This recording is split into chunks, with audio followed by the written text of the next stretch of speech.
in my film you have a shot like this.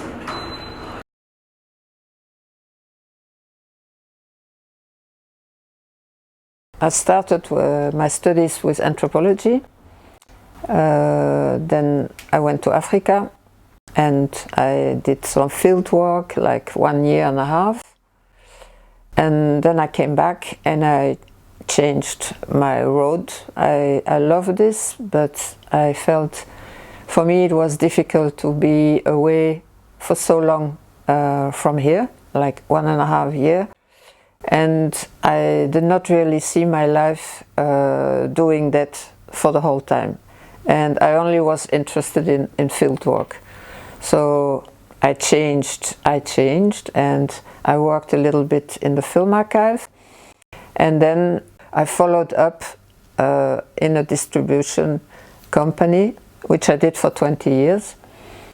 And when we had to close because there was not enough demand for that kind of films, unfortunately, I came back here to the archive. And by discovering the work of the Marquis, my two loves in my life came together, which is anthropology and cinema. That's why I was fascinated to work on him. For the 20 years that I was a film distributor, I felt myself as a bridge between the guys who make beautiful films and the public. So that was also one of my functions towards film, is to make it, to bring it to the people. I work here in the film archive, I work for MOOOV, I work for Rotterdam, and so I'm in film the whole day. Yeah, that yes, but I'm not sure I'm a filmmaker.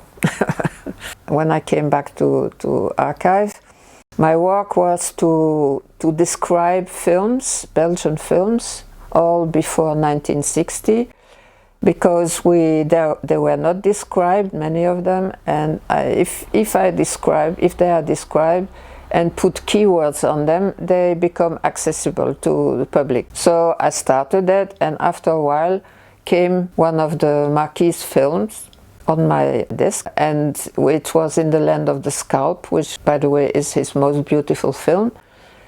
And I was a little bit suspicious because I did not like that title, In the Land of the Scalp. I thought this will be a sensational film like they made in the 30s, but it was not, to my surprise. And I discovered a man who had respect for Indians, for indigenous people, who was an adventurer, but who was really interested in culture of other people. And so started my interest in him. Then I discovered that there's nothing, there are no books, nothing about him. One of my colleagues had the brilliant idea to see in our archive whoever has borrowed the film, to see if someone did something with his films. So we saw that there was a young woman who in the 1985, around 1985, had seen all his film, and that she was working on a master. And but that was very long ago. At that moment, that was like 20 years before. But I found her. She did not do any history studies anymore. She was working somewhere else. But she told me that she wrote this book, this master, and I can read it and use it if I want. And so started my first base, which was that she had established biography of him, and also she wrote some things which were the same that I experienced about his completely different attitude towards indigenous people than what was usual at that time. And then from there, after having this base, which was her work, and which was only a little base, I said, okay, I want to study this guy. So there were 2 other films in our archive, which I watched. We have also paper archives, and I found an article, very old article, who mentioned a 4th film that he made, but this one was lost. And again, by chance played a big role in all this story. They told me that they have here rushes of him that have never been looked at. So I looked at the rushes. They were in a complete disorder. I had but I spent like 3 months looking at each shot to see what it was, if it was related to a film or not. And with all the pieces who were not related to one of the 3 existing films, I could reconstruct the last film. So we had the 4 films, and we had the idea at the archive to make a DVD with it. That took again years to be put in action. Parallel to that, I went in the phone book and I found that he had a son, and there were a few Wavrin, so I phoned to these people to ask if they were related to Robert, but they were not. And finally there was one who said, it's my father. And so I could meet him, and from that moment the archives became richer. He gave me to look at and to study like 5 boxes full of documents, which were scripts that he wrote, dialogues, of text for his films. He kept all the critics that ever were in the newspapers all together. So it was a lot of things to watch. And then one day he told me, you know, we have 2,000 photos my father made. Most of them are negatives, some of them are on glass. And so altogether that was 7 years. And then someone suggested that if already we make a DVD, would be nice to have an introduction to his work and to make a film. So that took another 3 years. You know how it is to make a film. You have to go for money and etc. And so at the end, after 10 years, there was the DVD and the film. So that's the story. The things that move me most are the films of daily life that he made. If he stayed for a long time in a village and he was able to film the people without them noticing him, these are the most beautiful scenes for me, because they have this horizontal gaze. You know, you have a vertical gaze and you have a horizontal gaze. When you have a horizontal gaze, you are filming equals, you are filming humans. In these scenes that I like him the best, that he felt about the Indians as brothers, like he says in one of the films, and he felt like these people like not something exotic to film, but like human beings having another kind of life. It touches you, and it should, but it did not touch the people in the 30s who censored this scene. The scene was cut out of the film, and I put it back in it without sound, because in the film they stopped just before she feeds it. And the reason, because I found the text also why they cut it, they said it's completely abnormal that a woman would give her breast. Yeah, but this little monk had no parents and she had children, so she still had milk. And so this happened like that. For them it was normal, because they live among the animals. They eat them if they need food and kill one, but they have the uttermost respect for animals, like all the people who live in nature. He was a hunter. He was killing animals just for pleasure. But he changed completely in the course of his life. He was completely influenced by the attitude of the indigenous people. Of course, to be influenced, you have to be open. So I leave it to him that he was an open person, but he lived a life which was the complete opposite of what he was when he was 25. Complete opposite. And that's what I think also marvelous with him, is his ability to change, to transform, to be receptive to influence and to another way of looking at the world than his aristocratic hunting. We in Belgium, we had this colony, and we have been there for more than 50 years. We have been there for 70 years. And there's only one anthropological film that exists about Congo. A real anthropological film, an old one. And this was made by the guy who was my teacher at the university, Luc de Heusch, who in 1955 made a film in Congo, a real anthropological film. Why? Because the Belgians were not interested in these people. They were only interested in taking out everything of the minerals, of the mines, of the agriculture, to bring here and to make money on it. And so the people, they were not interested in these people. They were only hands. These were hands who do things, and legs and hands.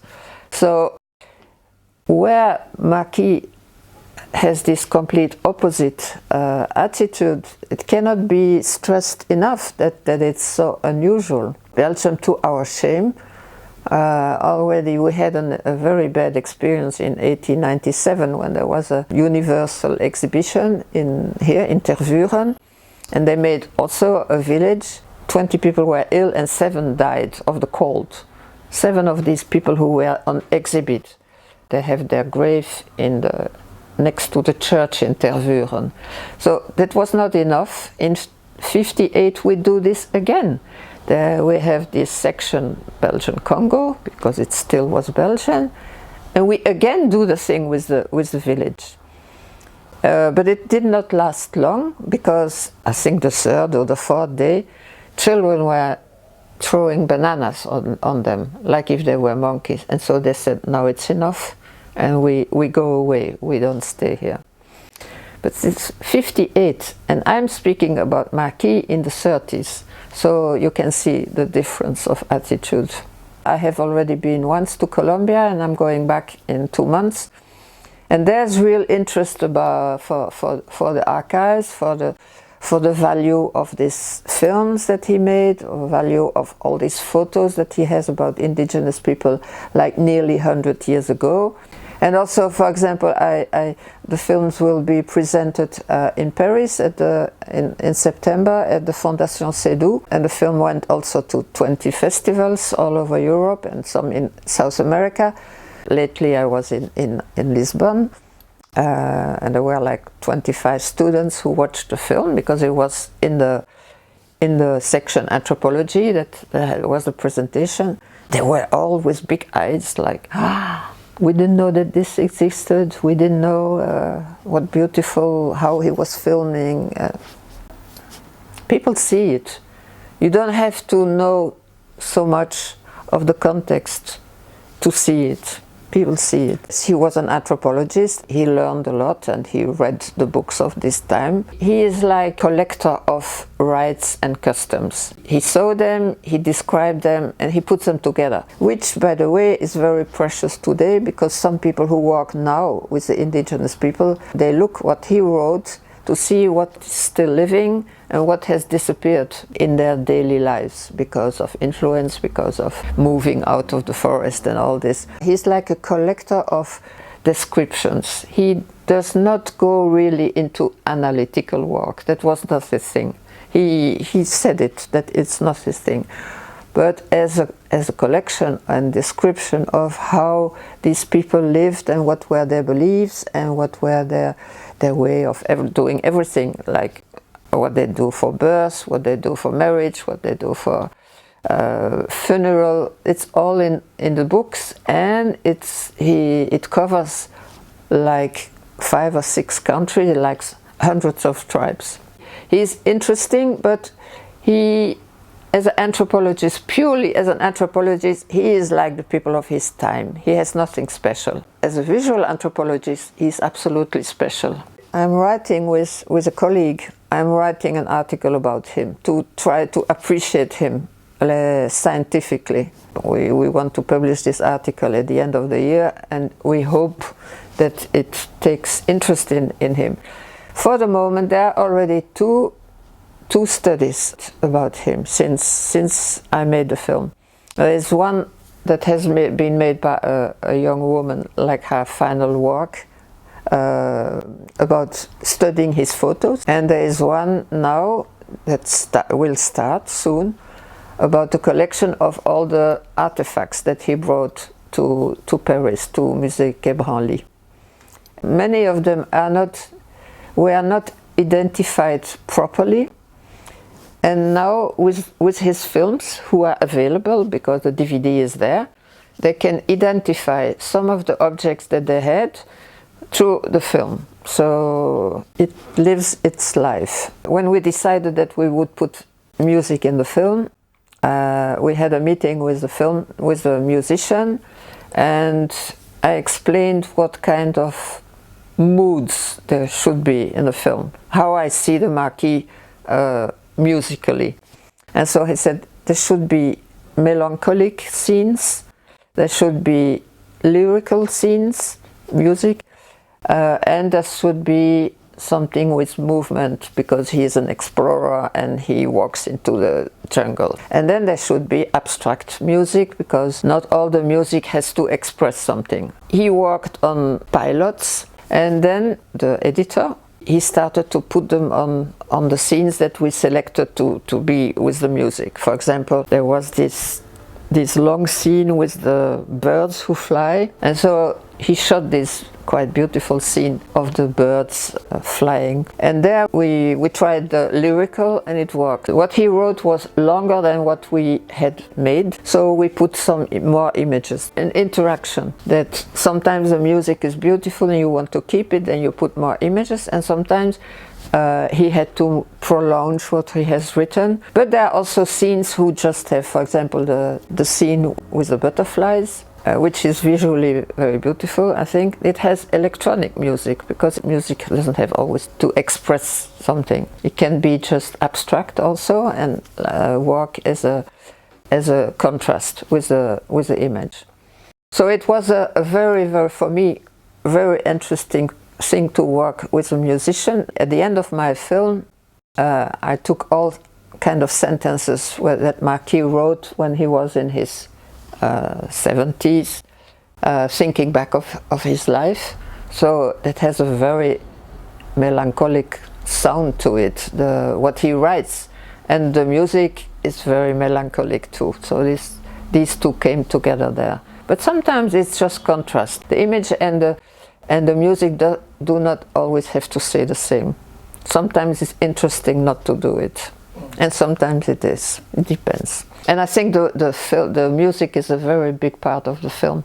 The people, perhaps they are not aware of it when they see the film, but after, when we speak, they say, "Oh yes, the music, it was beautiful." Last year in May, I was in an ethnographic festival in Vienna, in Austria.